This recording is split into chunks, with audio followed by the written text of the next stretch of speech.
Live na.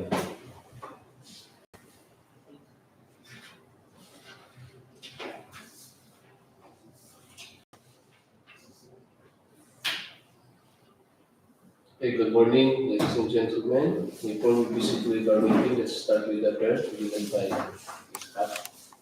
It's our heads in here. In your department, the Senate for the Holy Spirit. Lord God, thank you for this beautiful day and thank you for the gift of life. Fill us with your grace, Lord God, as we make decisions that might affect the officials, employees, and lives of PWH. All for your greater glory and for the service of humanity. In your department, the Senate for the Holy Spirit. Thank you.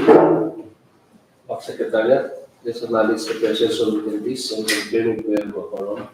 These are the attendees of today's private conference headed by our BAC Chairperson, Sir Arlon Don G. Barbero, the BAC Vice Chairperson, Sir Arnel Brillantes, the BAC Member for all types of procurement, Sir Hamish B. Taanay, the BAC Member for all types of procurement, Sir D.R.B. Parel, the BAC Member for construction projects, Sir Jason Hendrickson Nabugin, the OIC Head of Procurement Unit, Ma'am Jones D. Javier, private attendees from the BAC members, so we have a quorum, sir. Considering that we are now in a quorum, I will call this private conference for the procurement of infra projects to order. Again, good morning everyone. Welcome to the private conference of the 6 infrastructure projects. Now let us proceed to the background of the projects. First project, construction of LANGIDEN Bridge Phase 4, SUYO, and NALNAS-DALAYAP, LANGIDEN, and PIDIGAN, ABRA, with contract ID number 24PA0076. Location, SUYO and NALNAS-DALAYAP, LANGIDEN, and PIDIGAN, ABRA. Scope of work. The scope of work of this project covers the continuation of the construction of bridge, construction of embankment, craneway installation and erection of 4 lines of girders and sway bracings at span 16, 17, and 18. 3 lines of girders at span 3 and 1, line of girder as span 15 and 19, and additional 5 meters height of all abutment and third columns. Pro budget for the contract, 144,749,938 pesos 36 centavos. Contract duration, 286 calendar days. Prospective bidders should be registered with pickup license category of size range medium A, license category B. The cost of bidding documents is 50,000 pesos. Next project, replacement of permanent bridges-Balingasa Bridge along ABRA-KALINGA Road, Balingasa Bridge along ABRA-KALINGA Road. Name contract ID number 24PA0081, location Balingasa Bridge along ABRA-KALINGA Road. Scope of works, replacement of permanent bridges. Approved budget for the contract, 48,249,868 pesos and 13 centavos. Contract duration, 194 calendar days. Prospective bidders should be registered with pickup license category of size range medium A, license category B. Cost of bid docs is 25,000 pesos. Third project, construction, improvement of access roads leading to trades, industries, and economic zones. Roads leveraging linkages for industry and trade infrastructure program. DAGUIOMAN-BUCAY Road in support of coffee, fruit, cacao, and HOMESTYLES industries. Contract ID number 24PA0099. Locations, DAGUIOMAN, BUCLOC, SALLAPADAN, and Bucay, ABRA.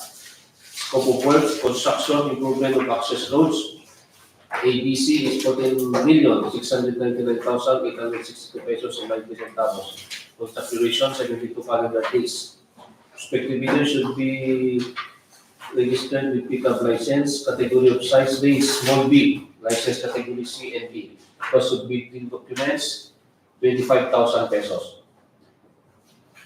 Fourth project, Basic Infrastructure Program, BIP, access roads and or bridges from the national roads leading to major strategic public buildings, facilities, rehabilitation of Dolores Road.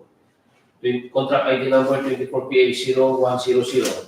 Location, Dolores, Abra. Scope of works, rehabilitation of roads.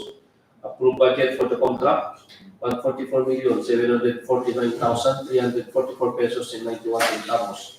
Contract duration 218 calendar days. Prospective bidders should be registered with pickup license category of size range medium A, license category B. Cost of bidding documents 50,000 pesos. Fifth project, organizational outcome, ensure safe and reliable national road system, asset preservation program, rehabilitation and construction of roads with slips, slope collapse, and landslide tertiary roads. Contract ID number 24PA 101. Locations: ABRA-Cervantes Road 456+030 to 456+050, 447+300 to 447+321, 448+276 to 448+296. Scope of works: rehabilitation and construction of 0.061 lane kilometer road slope protection using structural measures. Approved budget for the contract 7,713,066 pesos and 31 centavos. Contract duration 44 calendar days. Prospective bidders should be registered with pickup license category of size range small b, license category C and D. Cost of bidding documents 10,000 pesos. For the sixth and last project, organizational outcome 1. Ensure safe and reliable national road system network development program of carriageway improvement, tertiary roads. Contract ID number 24PH0102. Locations: ABRA-Cervantes Road 464+060 to 464+600, 466+500 to 466+900, 468+690 to K0469+389, K0470+130 to 470+360. Scope of works of carriageway improvement. Approved budget for the contract 22,184,996 pesos 70 centavos. Contract duration 96 calendar days. Prospective bidders should be registered with pickup license category of size range small b, license category C and D. Cost of bidding documents 25,000 pesos. At this point, Engineer Meldy will now discuss the eligibility requirements and the technical and financial proposal of contract to bid and invitation to bid and bid bulletins and schedule of procurement of activities.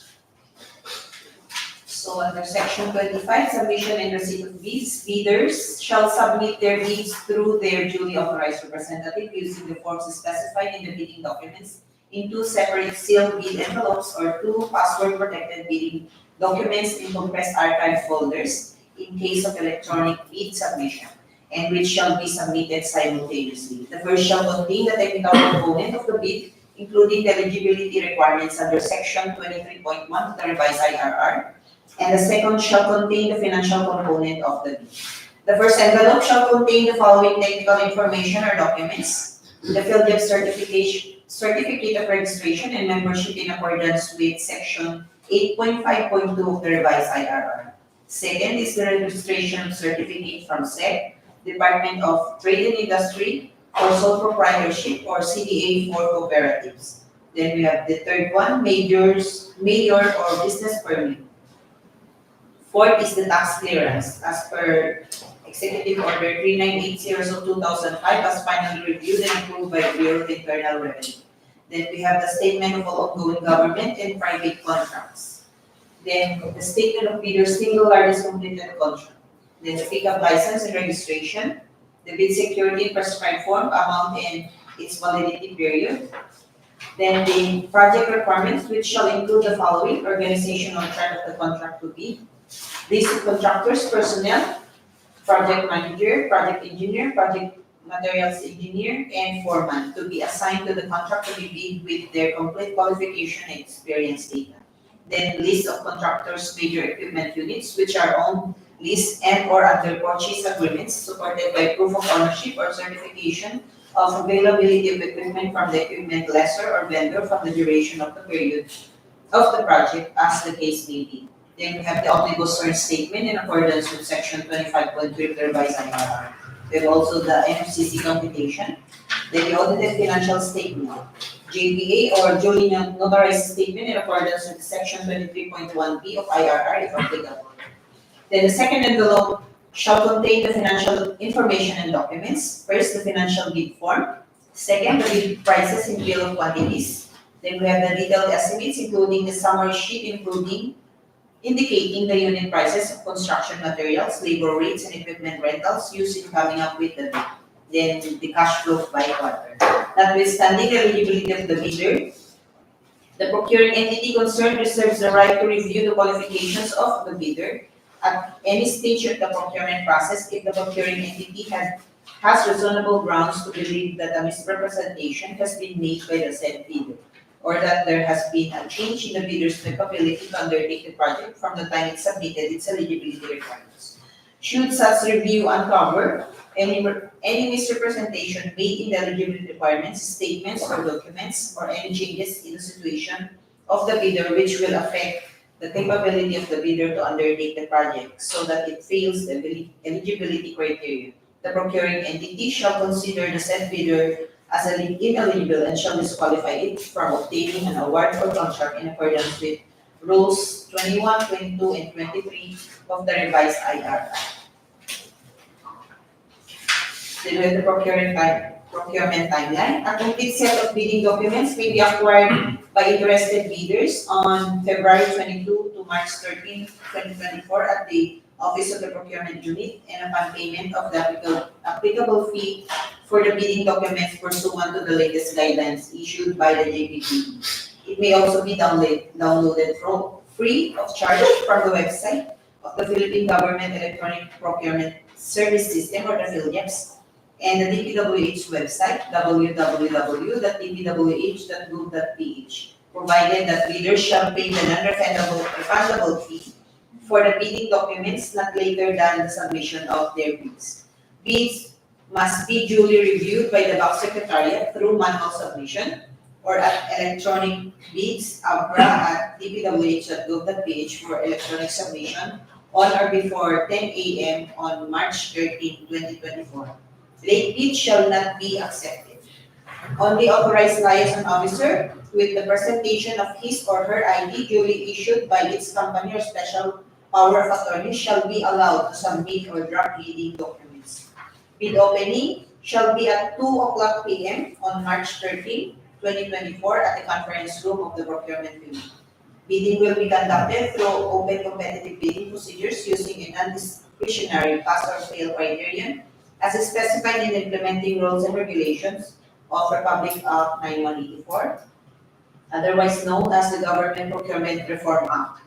The BUC of the DPWH ABRA-KALINGA reserves the right to reject any and all bids declared a failure of bidding or not award the contract at any time prior to contract award in accordance with Section 35.6 and 41 of the 2016 revised IRR of RA 9184 without thereby incurring any liability to the affected bidder or bidders. Interested bidders may obtain further information from the Office of the Procurement Unit, Department of Public Works and Highways, Abra District Engineering Office, Rizal Street, Zone 7, Bangketa.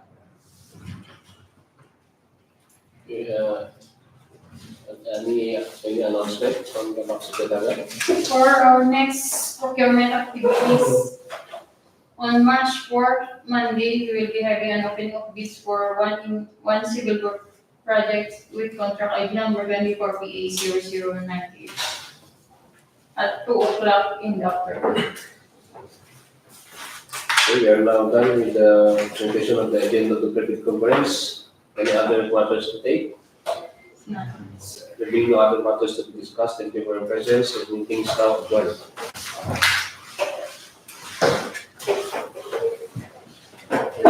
And